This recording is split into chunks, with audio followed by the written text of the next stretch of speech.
Kelli said, ding, ding, ding, round one. Honestly, I'm here for it. Porsha, turn the fuck up. Drew and K. Michelle, I don't get the beef. Over Black? This episode was pretty messy and Angela didn't even have to start it herself.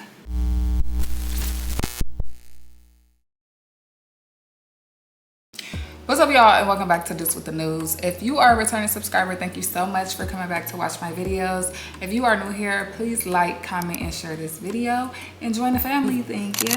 So today we will be recapping Real Housewives of Atlanta season 17 episode 8, and they gave us a show. Atlanta is feeding us this season. I'm here for it. I fuck with it. Keep doing what y'all doing, okay? Now, don't mind this hat. I need my hair done bad, like so bad. I want to cry. But whatever. Hype the video up, y'all, before we get started. Like, comment, subscribe to the channel, and share the video. Let's get started. So the girls are back from Dallas, and Kelli goes to meet up with her mom at her restaurant, you know, check on things, see how things are going. And her mom say, listen, shit is still slow, and we need a team meeting. And Kelli like, damn, still?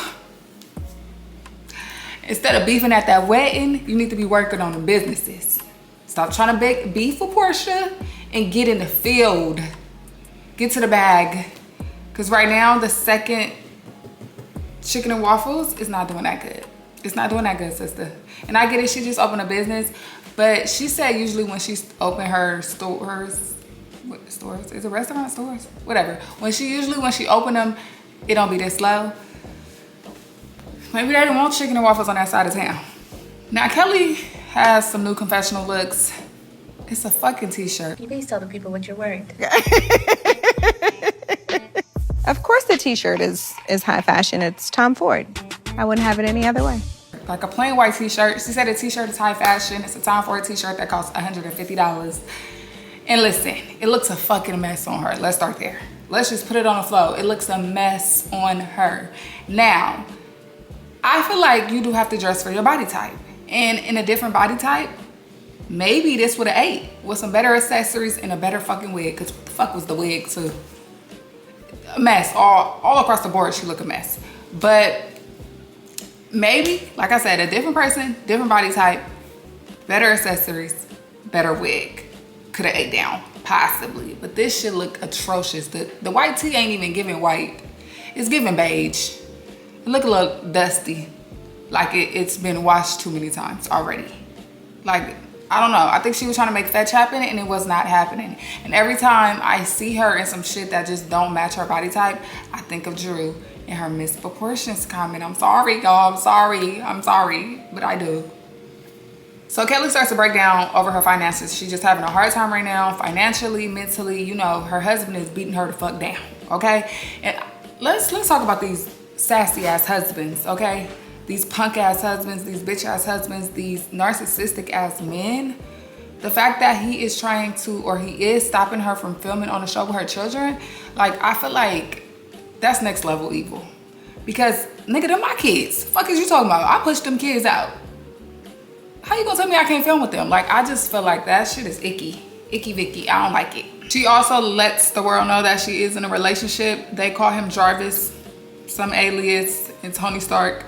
She don't want the world to know, but I think when she posted her little photo dump of that atrocious ass outfit on Instagram, she did post a picture of him too, but she was like holding his face, so you can't see his face. Look like he has dreads. I don't know. She said they met at the Hawks game about a year ago. Cool. Shout out to you and your boo. K. Michelle and her husband are at the dentist. Now, she is not getting seen by him. He's just with her, being a supportive husband as he should. And she is getting some work done on her teeth. While they are in the waiting room, she is just basically downloading him on, you know, or updating him on everything that happened in Dallas. Now, she did say for the most part, she kept her cool, which I think she did. I think she did. And I really don't understand the tension with Drew. Like, maybe the whole plot against her is really bothering her, but I feel like she is, something with Drew is just not, like, it's not clicking with her. Like, cause she got this rah with Drew. And then with Porsha, it's like, rah. Like, you know, it's like fa with Drew. And then like, with Porsha, it's like pow, ping, pong. Like, you know, it's just not giving the same energy, but they both plotting. So why you not giving that much energy towards Porsha too? That's the only thing that got me like side-eyeing K. Michelle. because I don't get that. They do show a little clip of Phaedra, Kelli, and K. Michelle going out, like I think they was doing pottery or something, and K. Michelle finally told Phaedra, like, basically, I heard Porsha and Drew was plotting against me. She didn't tell her to plot, she just said those were the people who were doing the plot. Now in my head, I'm like, okay, why are you telling Phaedra this? Because Phaedra supposedly was part of that plot too, but she said that she told Phaedra because she respect that Phaedra know when to bow out. She feel like Phaedra don't want to fuck with her. Phaedra can't fuck with me. Okay, and she said that turned her wrong because Phaedra knows she can't fuck with her. I mean, hey, okay. I just can't wait to see the reunion, and I hope Kim and Michelle bring all this confessional energy at the reunion. That's all I'm saying. Now, Phaedra, Drew, Angela, and Porsha all meet up or whatever, and Phaedra got this ginger wig fucking tea. T. I don't know who said Phaedra wigs be looking messed up. Can't remember who said that, but that was a damn lie. The wigs be eating down, okay? She got one of the best wigs on this show, if I'm being honest. So yeah, they all meet up or whatever, and Phaedra basically tells them like, hey, I met up with K. Michelle. She finally told me like who she felt was plotting against her, and it was you, Drew, and Porsha. And Porsha like, what? Like, I'm all in this girl face trying to console her, like, who? And the whole time it's me that she's saying is plotting against her. Like, I feel like she should have just told me instead of having me, you know, trying to be friends with her. Now, like I said last recap, if they are plotting, they playing it off real good, okay? They playing it off like they ain't had nothing to do with nothing. I mean, they are vets though, so I mean, what can we expect? So now Porsha is at home with her mom and her sister, and they are talking about how Dallas went and how Mike came to Dallas, and she said she really appreciated him coming to Dallas. But I guess when they got back, something may have happened because her sister said that he called her phone looking for Porsha because Porsha wasn't answering his phone calls for 3 days. So he sent a mariachi band to her house. What happened that quick in between that time? I don't know. But as the mariachi band is performing in front of the house, guess who pulls up? Dennis. Well, I'm gonna send a mariachi band. First of all, it was a whole damn concert. Yeah, you sent me the video. Yeah, whole damn concert. So cool. Girl, why are we standing outside? Go to daddy. Yes, daddy. I'm in the middle of Your life is a movie. literally. You can't get rid of Dennis, okay? I don't know why Dennis and Porsha won't just try to work it out. Dennis ain't going no fucking where. She said he moved across the street, down the street, a little bit right there next to her. He like a hop, skip away. Okay, this ain't normal. And ain't he in a relationship? I would be side-eyeing the fuck out of him if I was his girlfriend. Why you want to stay so close to your baby mama? What's tea? But for the most part, she said that she is still dating him, but him wanting to have a baby is a deal breaker, and she don't really want to have another baby, like at least carry another baby. So yeah. And so she also brings up Sway, and she said her and Sway has been talking more, and their conversation has been really, really good. And Sway wants to have a child as well, but the thing is, Sway can carry that baby. So she's just like, I don't know, I'm dating them both right now, I don't want to choose. It's giving why choose, romance. Okay, I fuck with it. Shamia is at her former surrogate's office. I believe she do have like a surrogacy agency. And excuse me. And so she's going there to, you know, see if she can find another surrogate who can carry their male embryo because they only have one left and the last 4 has failed. So she really is feeling very emotional about it because her husband really wants a son. And she said they haven't discussed like options outside of this last embryo. So she is going through some emotions today. Kelli does show up for emotional support. And when she shows up, she tells her that also her husband is not feeling her acting in scenes and doing, you know, sex scenes with male actors. So he basically told her it's a rap-tease on that. Like, I ain't fucking with it. Now, I do like the advice that Kelli gave her. Like, listen, you your own person. Yes, you are a wife. Yes, that is your man. Yes, you love your husband. Yes, you respect him. But you are your own person. And I don't think he would want you to, you know, give up your career. Me, on the other hand, great fucking advice. Great advice. But I think he don't give a fuck about that career. It ain't like she fucking Brad Pitt, the female version. Like, it's not giving, it's not giving like A-list actor. So I don't think he really cares about her little Tubi movies. No shade. Like, he don't give a fuck. Girl, he make enough money. He like, you don't need that. You don't. She was threw off though, because initially he said he loved the movie, she did so well. And then a month later, he's now saying, hey, seeing you with another man made me a little uncomfortable. Speaking of Kelli, we get her at her home with her daughter, Chloe. Now, Chloe is the oldest daughter. This is the one that she just sent off to college. So I am guessing that's the only reason she's able to film with her, because she is technically an adult. So yeah, she is finally gifting her the basket. Y'all know that basket that they made the first episode, with the condoms and the champagne. And she asked her daughter, did she know what the condoms was? And she said, yes, this is what you use to penetrate. Great answer. Because yeah, give it right back to her. Because why would you ask me that? Basically, they didn't really talk about much, but she did kind of like, you know, spill how she felt about, you know, her businesses and her financials, and a little bit surface level, not too much. You know, you gotta tell your kids the truth but not tell them too much. That's what it was. Now we finally get another scene with Sway and Porsha. They are going out to dinner at a speakeasy. It's a little cute little vibe or whatever. I guess that was the first place they went to when they finally met up in person. And right off the back, I could tell it's great chemistry. Like, they got some good chemistry. It's some sexual tension there. You can see it all in their face. I'm just happy Porsha is living in her truth. I fuck with anybody who lives in their truth, and it seemed like this girl makes her happy, so I fuck with that.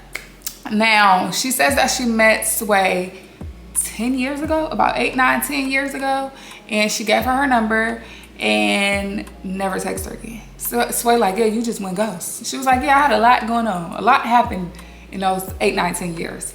But they rekindled clearly, and now, you know, they are trying to figure out where things could go. I like the line of questioning Sway asked her, because she basically like, okay, what the fuck is we doing? What are we? And she was like, well, we're dating. And they talked about like what they want for the future. Sway like, I'm ready to lock down within a year, for real. If I find somebody, I want to lock it down like within a year. And Am I exploring? Yes. But I'm also exploring with this other person, and they are a man. But does the exploration mean that I'm playing? No, because I don't take you as a joke. I know that you are fully capable of being in a relationship. I know that you could take care of me. I don't know if she meant like marriage or just like a serious relationship. I'm thinking a serious relationship. But yeah, she also said that she want to have a baby and she want to be the one to carry it. So, I mean, look, everything is lining up how Porsha wants it to with Sway. So, we wasn't believing Mike was really a boo anyway. He's a good prop, though. Good looking prop at that. But boo for real, it was never given that boo. Never given that. Phaedra is hosting a Reiki party at her home, and she invited all the ladies, of course. Her crew, y'all know who her crew is. Drew, Angela, Porsha. They show up on time, okay? They there on time. Now, Pinky, K. Michelle, and Pinky, K. Michelle, who else was it? Kelli and Shamia, they show up late. Pinky and K. Michelle's riding together. So while they on their way there, K. Michelle tells Pinky that she just found out that, Porsha is messing with her ex. Or not messing with her ex, did mess with her ex. And had sexual encounters with her ex as well. This ex was the person she dealt with on Queen's Court. And I think his name's like Nosh or something. Another African. Y'all know Atlanta love them Africans, okay? But yes, she found out that, and she was just wondering like, hey, like, you know, why would you not tell me that you had sexual encounters and been dealing with my ex, like, and you in my face? And I agree. I agree. It takes no time to be like, hey, I know you don't mess with him no more. I know you're married, but I did mess with this man, because we around each other. Like, you could let me know something. Now, it's low-key giving Talls and Smalls 2.0. The only thing is, Phaedra is on the tall side. Like, she's with the tall crew. I don't know. Kelli and Shamia show up separately. And when Kelli shows up, she looks a little sad. Like, she looks a little down. She looks like she just got took through there. Not in a good way, though. In a bad way. The worst possible way. So, I don't know what's going on. I don't know if she, something happened in the midst of that. But she seemed like she probably was already on edge, because it's going to go down in a second. So the girls have a meditation session in the pool. Like, they're on air beds, laying in the pool. Shamia's airbed starts to deflate. She like, okay, what y'all got against the girl? What y'all trying to do to me? She said they trying to kill me. I said, girl, how they gonna kill you in the pool? Nah, a little dramatic, but I get it. I get what you're trying to say. I get where you're going, okay? I'm picking up what you're putting down.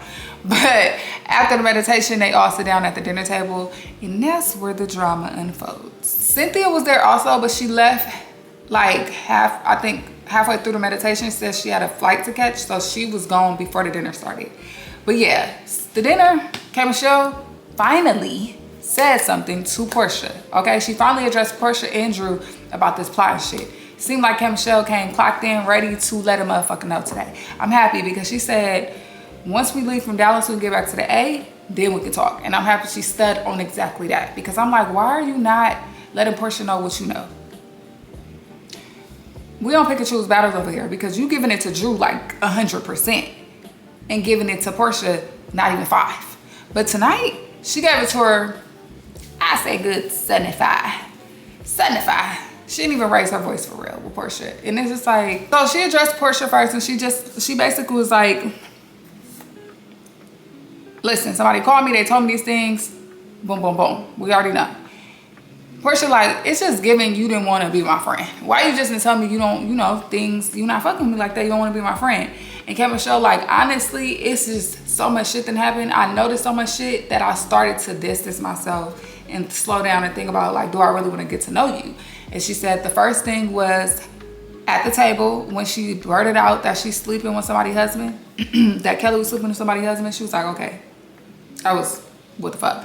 And then when she told the girls about her surgery mishap and Porsha blurted out a miscarriage, that was another red flag. And then the third thing, I think she is saying this plot stuff and also sleeping with her ex and not letting her know. It's not the fact that she slept with her ex, the fact that she's in her face and not telling her that.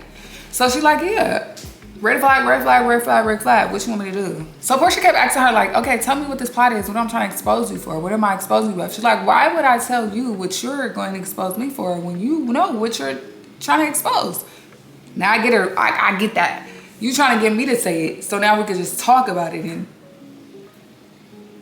I like how she shut her down with that one. Because a rookie, she would have got. K. Michelle ain't no rookie to this reality TV life. She's a vet too. Not on Real Housewives, but she know her shit. So as K. Michelle is talking to Porsha, Drew, I think, kind of said something like in the back, and she like, why do you care? That's what K. Michelle said to Drew, just like that. Why do you care? And then they start going back and forth about this black shit again. And Drew was like, just keep his name out your mouth. For somebody who just got on this motherfucker last week and said she don't want her name paired with him, or he don't, whatever the fuck. Telling her to keep his name out her mouth is a little too pairing for me. Don't you think? So Phaedra tries to reel it back in because she's like, I don't want no noise complaints or nothing, So K. Michelle finished her conversation with Porsha, and she was like, and I also found out that you had slept with my ex and you got me in your face and you're not saying nothing. You brought me to this friend group. You ain't saying shit. And in Porsha's defense, she's saying, I didn't know you around that time. Me and you wasn't messing with him at the same time. And I think Porsha is trying not to get what she's saying, because what the fuck? She never said that. She never said y'all dated at the same time. She never said you knew her while dating him. That's not what she said. She said, now I am in your face. Now I am in this friend group. Why didn't you just let me know you slept with him? So I think her not trying to understand that was intentional, because girl, you ain't that slow. We know Porsha be having her slow moments, but you ain't that damn slow. And I do think, put it on record, I do think Porsha should have let her know that she had messed with her ex. Nothing to quick comment, hey girl, you know I dealt with blah, blah, blah too. Because Phaedra gets in her confessional and she says that her and Porsha has dealt with the same man as well. And I guess Phaedra dealt with him first. And when Porsha started to mess with him, Phaedra told Porsha. It's common courtesy, it's girl code, come on now. But we know Porsha don't give a fuck about girl code. We know, but to me, it seemed like she was hella irritated that K. Michelle was bringing up that. And it's like, why are you so fucking irritated by that? Like, to the conclusion, what? So they both come to the conclusion that they basically, there's no reason for them to be friends. They cool on not being friends.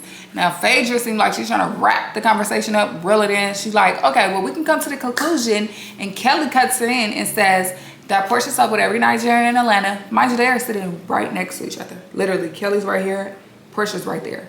Same side of the table, boom, boom, right next to each other. So, Porsha like, girl, what the fuck? You know, she starts saying, Kelly picks up her wine glass and she's going like this in her face, Porsha's face with it. And they going back and forth. Porsha's like, you better get that wine glass on my face. Why you sleeping with married man? Yeah, you slept with that married preacher. Did she just drop that bomb like that? Because now the girls, y'all know people are now trying to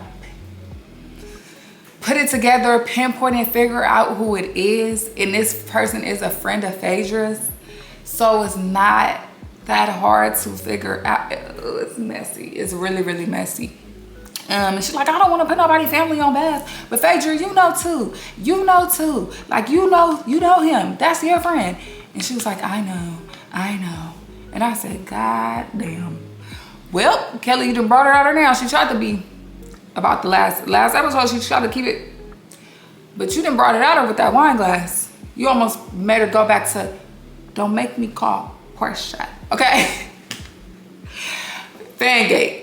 Okay, Fangate almost popped out at the dinner table. Like, Kelly, you might want to chill. And then security like pulled Kelly away, and Kelly wanted to like say some more stuff after she got pulled away. I didn't like that, because after she kind of got up and she was like, don't put that wine glass in my face, Kelly wasn't on none of that until she got pulled away. Girl, sit down, hobby. Stop, girl. Sit the fuck down. Now, I know Kelly is having a hard time right now, financially, mentally, whatever, but that don't mean you have to say it. Because what are you even saying that for? The conversation wasn't even between you. And I know you probably a little irritated, cool, whatever, but really, and I honestly feel like Kelly's producer sat her down and said, listen, like after that first, I want to say the first 2 episodes maybe, sat her down and was like, the fans are calling you scary. They think you scared of Porsha. You need to turn that. Because I know they don't film everything before they, the show go live. So maybe at this point, this shit was just getting filmed. I don't know, maybe I'm reaching. I could be reaching. But I just feel like the producer probably told her too, after seeing how she was reacting, like, you need to turn up a little bit more, it's giving soft. Because now it seemed like Kelly got her foot on Porsha's neck. It's like she ain't letting up. And it's like, for me, I'm trying to figure out, why is Kelly so mad at Porsha? What did Porsha do to you so bad that you just keep coming for her? It's not making sense. Like, you feel me? It's not. But that was the end of the episode. They did a to be continued, so we did not see how the rest of the dinner end off.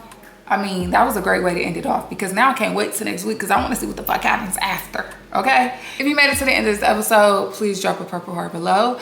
Like, comment, share, subscribe to the channel, and I'll see you guys next time. Bye, y'all.